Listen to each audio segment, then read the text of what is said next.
Looking through a window in time, the Battle of Browns Mill, the aftermath. This short video was produced by the Browns Mill Battlefield Association as one of many activities undertaken in 2014 to commemorate the importance of America's Civil War and a cavalry battle that took place 4 miles southwest of Noonan, Georgia on July 30th, 1864. Near the anniversary of the Battle of Browns Mill, the inaugural Aftermath Tour was held at the historic site. Imagine the conditions. In late July 1864, the weather is scorching hot, humid, and mosquitoes were ever present. The Confederate forces of General Joe Wheeler have pursued Federal raiders from Lovejoy Station in Clayton County through Fayetteville to Noonan. Eventually, both forces clashed at the intersection of Old LaGrange Road and Browns Mill Road. Let's join the tour as we step through a window in time onto the battlefield. When you're walking on this trail, the old rickety back road trail, you are walking where the Union soldiers were marching.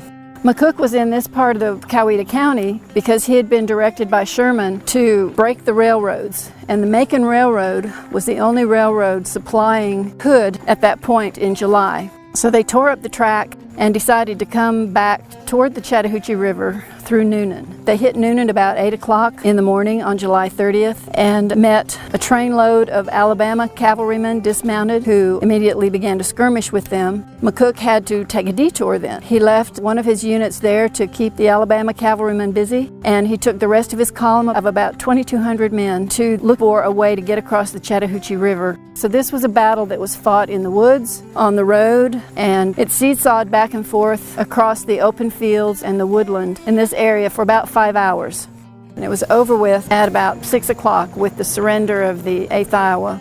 McCook and about 1,300 of his men formed a column, rushed the Confederate line, broke it, got away, and headed for the Chattahoochee River at Philpotts Ferry, which is down near Franklin. Another group headed out a little north of there, but toward the Chattahoochee River. Williamson's Ferry, Bowen's Ferry is where they were headed.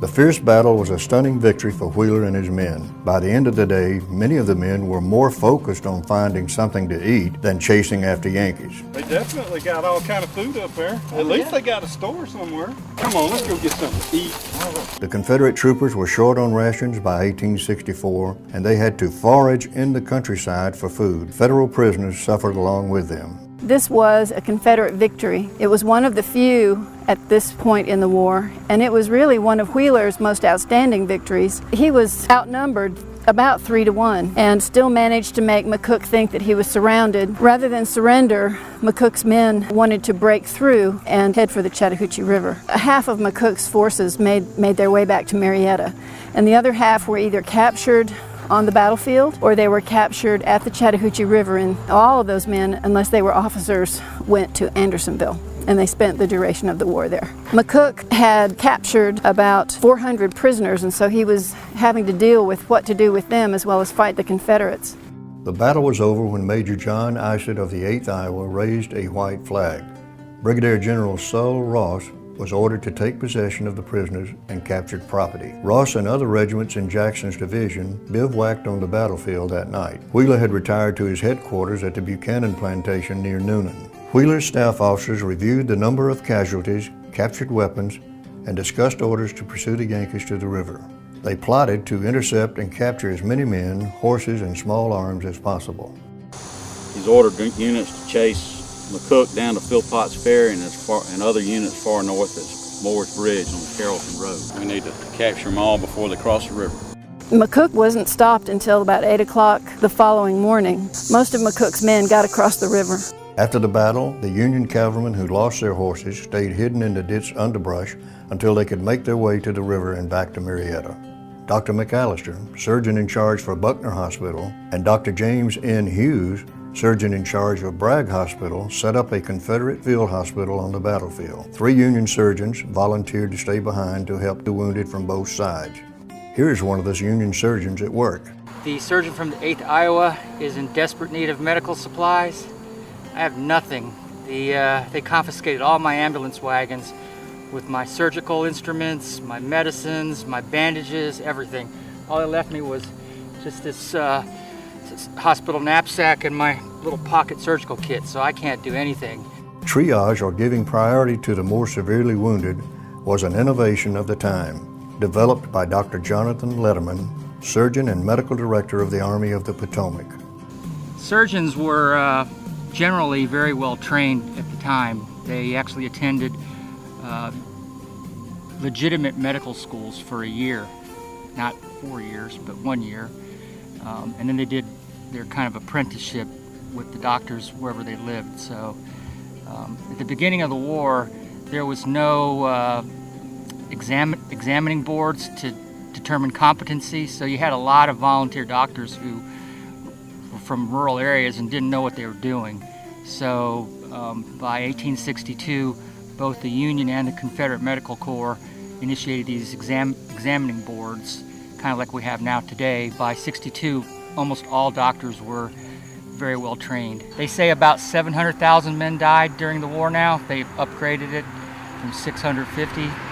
But of that, 2/3 died from disease, things like dysentery, diarrhea, smallpox, yellow fever, typhoid, all those kind of things, because you got people from rural areas that have never been exposed to the childhood illnesses, and you get city folk, and all of a sudden you got epidemics. The story of the cannons was told in 2 separate books by General Wheeler. One was Fighting Joe Wheeler by John P. Dyer, where he quotes Wheeler's report, October 9, 1864. Some 225 prisoners, a large number of small arms, 1 12-pounder gun, 1 forge, 1 battery wagon, 1 caisson, and 6 wagons and teams, together with the captain of the battery and most of his men, were captured and brought off. We also captured his camp, equipage, stores, and hospitals. The second book was Campaigns of Wheeler and His Cavalry, 1862 to 1865. On the night of the 21st, General Wheeler moved round the enemy's left flank and next day attacked a division of infantry which occupied the town of Decatur and Strahl fortifications. The fight was severe, lasting about 2 hours, and resulted in the complete defeat of the enemy, who were routed from their fortifications, and several hundred prisoners were captured. Wheeler also captured their camps, 1 section of artillery, 3 stands of colors, their stores, hospitals, and so forth. Tom Smith, a Confederate soldier with Jackson Division, gives an account of the day's victory. I've been riding with Wheeler's Cavalry for 2 years now. And lately we've been in the saddle more than we've been on the ground. A few days ago, we were over in Decatur. We captured some cannon over there, some Yankee cannon. And we got 2 more today, about a half mile down this way, in front of Mr. George Cook's farmhouse. They had set up 2 cannon in front of his house and were firing on us, but we got them. And they're not there anymore. All I'm hoping for and praying for is that I'll make it back home one day after all the fighting's done. Much of the bloodiest fighting took place close to the farmhouses on the battlefield. The Cook family has already buried 3 Federals and experienced a tragic loss. This property this battle took place on was the Cooks, the Haynes, and the Carpenters. And after the battle, they joined in the gruesome task of trying to find the dead. The story of Little Mary comes from a diary written by First Sergeant Josiah Consett. He wrote about coming to Noonan at the end of the war to try and find the grave of his brother, David Consett, who had been killed on July 30th, 1864.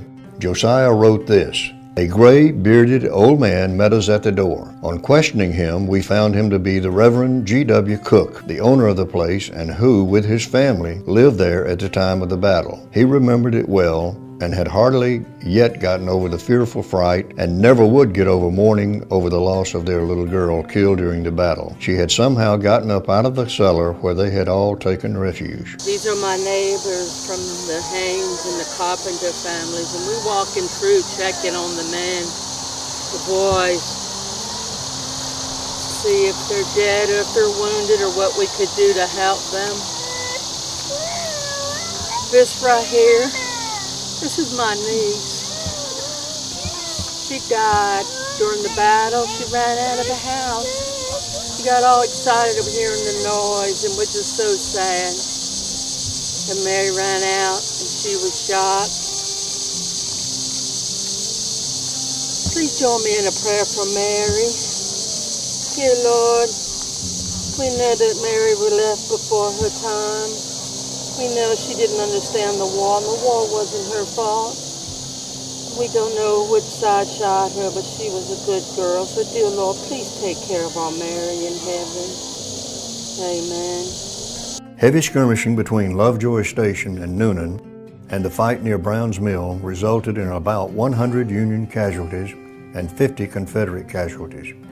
This experience was brought to you by Brown's Mill Battlefield Association. Our mission is to reveal, through as many voices as possible, the stories of the people and places involved in the Battle of Brown's Mill, and to revere the memory of all who were touched by the battle. I hope you have enjoyed this modern battlefield experience and will forever honor the memory of those people who lived in Noonan and those who came here as nurses, doctors, or soldiers 150 years ago.